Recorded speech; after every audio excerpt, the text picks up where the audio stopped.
In an affluent neighborhood in Boston, Karen Mitchell peers through her curtains at the young black teen sitting on the sidewalk in front of her house, his physics textbook open on his lap. Without hesitation, she calls the police, reporting a suspicious character casing the neighborhood. As the patrol car approaches, Karen smiles smugly, certain she's protecting her pristine street from trouble. But her self-righteous satisfaction turns to shock when Police Chief Diana Roberts steps out of an unmarked car behind the patrol unit. The distinguished black woman in full uniform walks straight to the suspicious teen and hugs him. "Marcus, honey, did you finish studying for your AP physics test?" In that moment, Karen realizes she just called the police on the chief of police's 15-year-old son, who was simply waiting for his mother to drive him to his tutor. What happens next will force Karen to confront her own prejudices and learn a lesson about judgment that will change her life forever. Like and subscribe to follow this powerful story about how a single moment of bias can lead to consequences that shake someone's world to its core. Karen Mitchell took pride in what she called maintaining neighborhood standards. Her house on Maple Street was always perfect. Manicured lawn, fresh paint, not a single leaf out of place. For 20 years, she'd been the self-appointed guardian of their community's character. That Thursday afternoon, she was watering her prized roses when she first spotted him, a black teenager in a hoodie, sitting on the sidewalk right in front of her house. He had some books spread out around him, but Karen knew better. "They always pretend to have a reason for being here," she muttered to herself. She watched him for 15 minutes, her anxiety growing. He kept checking his phone, then looking up and down the street. Probably signaling his friends, she thought, her imagination running wild with scenarios of home invasions and theft. Karen had always been proud of how safe she kept the neighborhood. Last month, she'd called the police on a Hispanic gardener who turned out to be working at the Johnson's house. 3 weeks ago, she'd reported a suspicious Indian man taking photos, who was actually a real estate agent documenting a property for sale. "Better safe than sorry," she always said when her neighbors complained about her frequent calls to the police. "This is a nice neighborhood. We need to keep it that way." She picked up her phone and dialed the police non-emergency number, a contact she used so often it was saved in her favorites.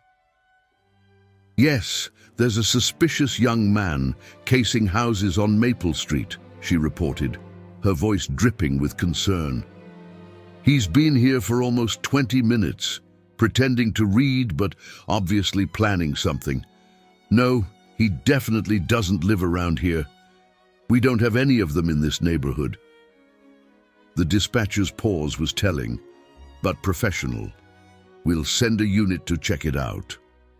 Karen watched from behind her curtains as a patrol car turned onto her street 10 minutes later. Her smile of satisfaction quickly faded when an unmarked police vehicle pulled up right behind it. The patrol officers stepped out first, approaching the teenager carefully. But before they could reach him, a tall black woman in a crisp police chief's uniform emerged from the unmarked car. "Marcus?" Police Chief Diana Roberts called out. "Honey, did you get all your studying done?" The teenager looked up and smiled. "Almost, Mom. These quantum mechanics problems are tough, but I think I'm getting it." Karen felt her world tilt sideways as she watched Chief Roberts, whose appointment she had actually protested at a town meeting last year, hug the boy she just reported as suspicious. "Mrs. Mitchell?" one of the patrol officers called out, having spotted her in the window. "Would you please come out here?" On shaky legs, Karen stepped onto her porch. Chief Roberts turned to face her, and Karen had never felt smaller under someone's gaze. "Mrs. Mitchell," Chief Roberts said calmly, "I understand you reported a suspicious person. Could you please explain what you found suspicious about my son studying for his advanced placement physics exam?" Karen's mouth opened and closed, no words coming out.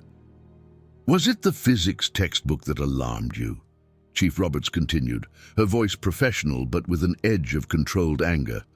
The honor roll student sweatshirt from Boston Latin? Or was it simply the color of his skin? I didn't know he was your son, Karen managed to stammer. And that would make a difference, Chief Roberts asked. If he wasn't my son, if he was just any other black teenager trying to study, would that make your assumptions okay? The neighbors were coming out now, drawn by the police presence. Karen saw judgment in their eyes, not for the teenager, but for her. I was just trying to keep the neighborhood safe, she whispered, but the words sounded hollow even to her own ears. Safe from what, Mrs. Mitchell? Safe from a 15-year-old honor student? Safe from a child whose only crime was trying to learn in public while being black? Marcus had packed up his books and stood quietly beside his mother, his young face showing an emotion that broke Karen's heart. Not surprise, not even anger, but a tired resignation. As if this wasn't the first time, wouldn't be the last time, someone looked at his skin and saw a threat instead of a child. Chief Roberts asked her officers to take statements from the neighbors. One by one, they came forward with stories about Karen's previous calls to police, incidents Karen had always viewed as protecting the neighborhood, but now sounded very different being recounted. Last month, she called the cops on my landscaper, Mrs. Johnson said. Poor Miguel was terrified. He quit that day, wouldn't come back no matter how much I apologized. She reported my cousin for suspicious behavior when he was helping me move in, Mr. Patel added. He's a doctor at Mass General. Each story hit Karen like a physical blow. She'd always seen herself as a concerned citizen, a guardian of their peaceful street. Now, through her neighbor's eyes, she was seeing a very different picture of herself. Marcus still stood quietly beside his mother's car, packing his books. Karen noticed how carefully he moved, how he kept his hands visible at all times. Behaviors no 15-year-old should have to think about. How often does this happen to you? She found herself asking him. Marcus looked up, surprised to be addressed directly. He glanced at his mother, who nodded slightly. This year? This is the 8th time someone's called the police on me for just existing in public, he said softly. Usually it's when I'm waiting for Mom after study group or walking home from the library. Last week it was because I was jogging in the park. 8 times? Karen whispered, horror growing in her chest. And those are just the times they actually called the police, he continued, not counting the people who cross the street when they see me coming, or the women who clutch their purses, or the security guards who follow me in stores. Chief Roberts placed a protective hand on her son's shoulder. Marcus has a 4.0 GPA. He's in 3 AP classes. He volunteers at the Children's Hospital every weekend. And yet people see him and assume he's a threat. Karen felt tears welling up in her eyes. I never thought. That's the problem, Mrs. Mitchell, Chief Roberts said firmly. You didn't think. You didn't see a child. You saw a color and made assumptions that could have had devastating consequences. What do you mean? Karen asked, though part of her already knew. Not every interaction between police and young black men ends peacefully, Chief Roberts explained. Every time someone like you calls the police on someone like my son for simply existing in public space, you're putting their life at risk. What if I hadn't been the one responding? What if Marcus had made a sudden move that scared an officer? What if he'd reached for his phone to call me? The implications hit Karen like a wave of cold water. She thought about all her calls over the years, all the times she'd smugly watched police confront suspicious people who were just going about their daily lives. I'm going to ask you something, Chief Roberts continued, and I want you to be honest. Would you have called the police if Marcus was white? Karen opened her mouth to deny it, to defend herself, but the words wouldn't come. Because she knew the truth. She would have seen a white teenager studying on the sidewalk and assumed he was waiting for a ride or lived nearby. She wouldn't have watched him from behind curtains, wouldn't have imagined him casing houses, wouldn't have called the police. No, she finally admitted, her voice barely a whisper.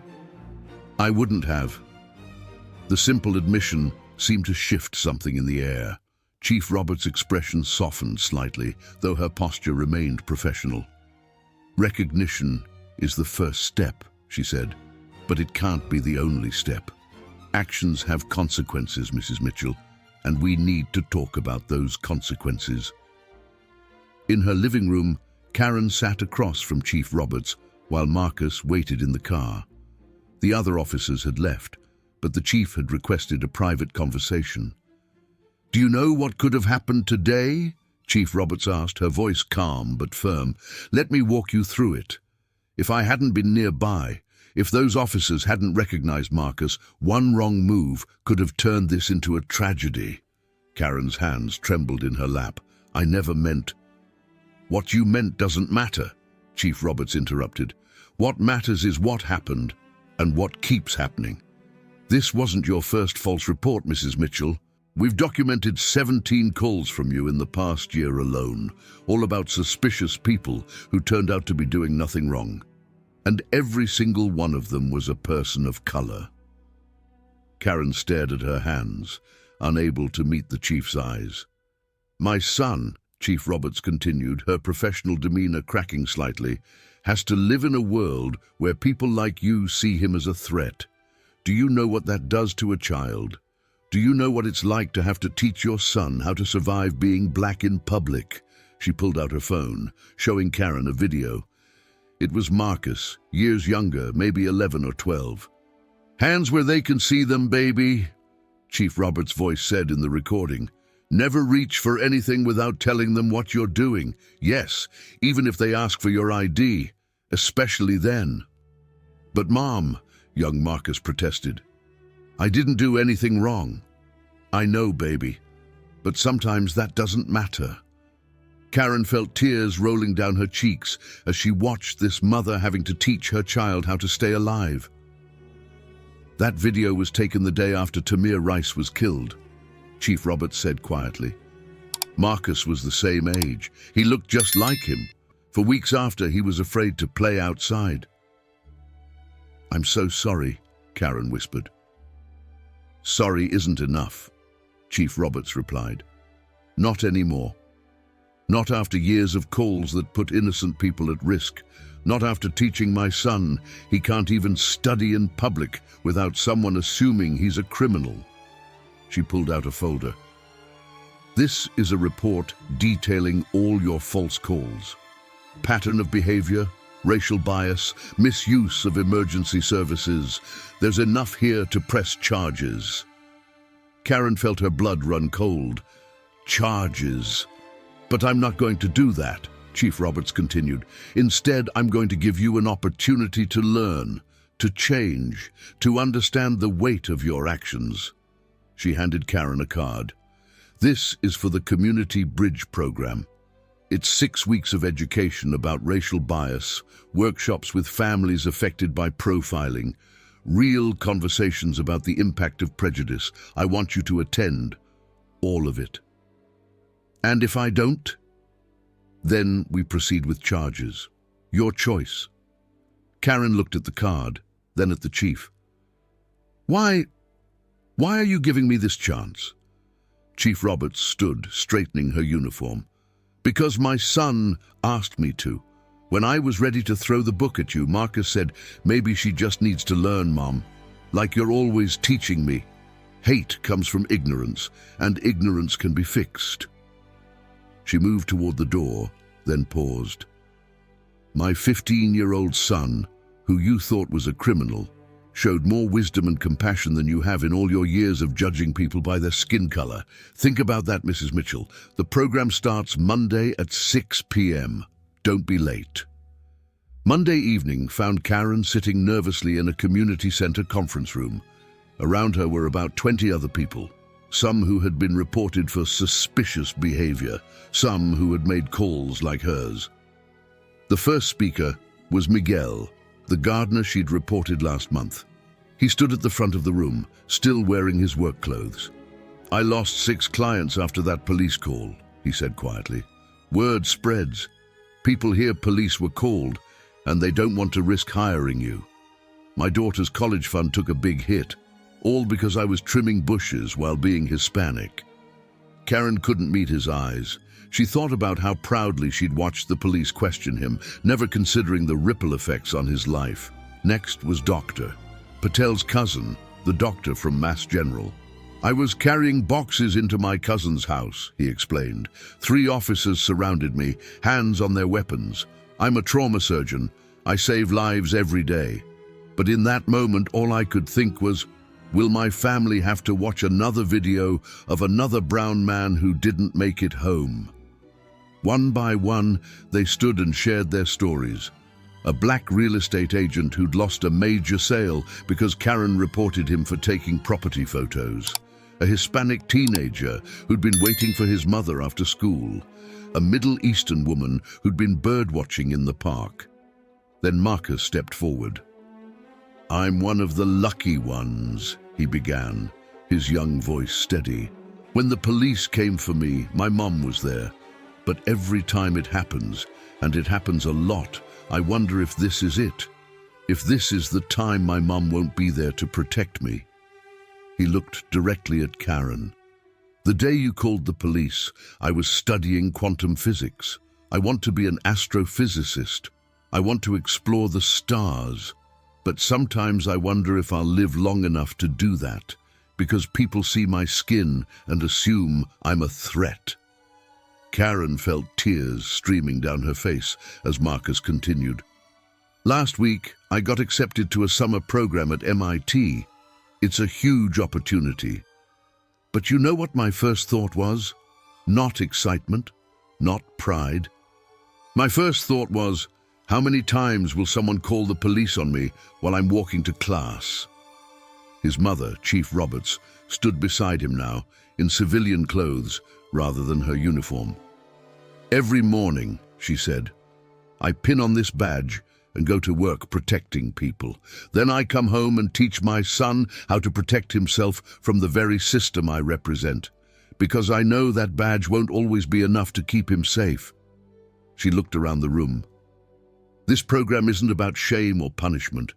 It's about understanding, about seeing the human cost of prejudice, about learning to see people as people, not as threats. Karen raised her hand, trembling. May I say something? Chief Roberts nodded. Karen stood, facing the room. I always told myself I was protecting my neighborhood, but listening to your stories, I wasn't protecting anything. I was just hurting people, good people, making their lives harder because of my own prejudices. She turned to Marcus. I'm so sorry I tried to take away your right to simply exist in public space, to study, to dream. No child should have to fear reaching for their dreams because someone might reach for a phone and call the police instead. 6 months after that first Community Bridge Program meeting, Karen Mitchell's lawn still looked perfect, but everything else had changed. Every Tuesday and Thursday afternoon, her driveway filled with cars as students from Marcus's study group gathered at her house. She'd offered her space after learning some of them didn't have quiet places to study. The same porch where she'd once watched for suspicious characters now hosted bright young minds preparing for college. Mrs. Mitchell, Marcus called out one afternoon, could you help us with these calculus problems? Mom said you used to teach math before you retired. Karen smiled, bringing out snacks for the students. She'd forgotten how much she loved teaching until these study sessions began. Now, watching these kids work through complex problems, she felt ashamed of how she'd once viewed them. Chief Roberts stopped by occasionally to pick up Marcus, often staying for coffee. During one of these visits, she handed Karen a folder. What's this? Karen asked. The report of your calls from last year, the chief replied. I want you to have it, to remind you of how far you've come. Karen opened the folder, reading through her own words with horror. I was so sure I was right, she whispered, so convinced I was protecting something. And now Karen looked out at her living room, where Marcus was explaining a physics concept to another student. Now I know what really needs protecting: their dreams, their right to exist without fear, their future. The doorbell rang. It was a new family moving in across the street. Karen saw her old self in the worried glances of other neighbors watching the black family unload their moving truck. Without hesitation, she walked over with a welcome basket. "I'm Karen Mitchell," she said warmly. "Your son's about Marcus's age, isn't he? We have a study group here twice a week if he'd like to join. And please, let me know if you need anything while you're settling in." That evening, after the students had gone home, Karen sat on her porch. The same porch where, 6 months ago, she'd stood in shame as Chief Roberts confronted her prejudice. Her phone rang. Another neighbor, concerned about suspicious people moving in across the street. "Actually," Karen said firmly, "I just met them. Lovely family. Their son's going to join our study group. And Mary? Maybe it's time for you to join the Community Bridge program. I can give you the details." After hanging up, she noticed Marcus had forgotten his physics book. Chief Roberts's car pulled up minutes later. "He's always leaving something behind," the chief smiled, climbing Karen's porch steps. "Diana?" Karen said, using the chief's first name, something that had taken months to feel natural. "Thank you, not just for giving me a chance that day, but for showing me how to be a better person." "You did the work," Diana replied. "Not everyone who goes through the program really changes. You did." "I had good teachers," Karen said, looking at Marcus waiting in the car. The boy she'd once reported as suspicious, now one of her favorite students. As she watched them drive away, Karen thought about how much fear she'd carried before. Fear of difference, fear of change, fear of people she didn't understand. That fear had made her neighborhood smaller, more hostile, less alive. Now her world was bigger, richer, full of young voices and new perspectives. Her lawn was still perfect, but it wasn't a barrier anymore. It was just a place where kids spread out their books on sunny days, dreaming of stars and numbers and futures unlimited by other people's prejudices.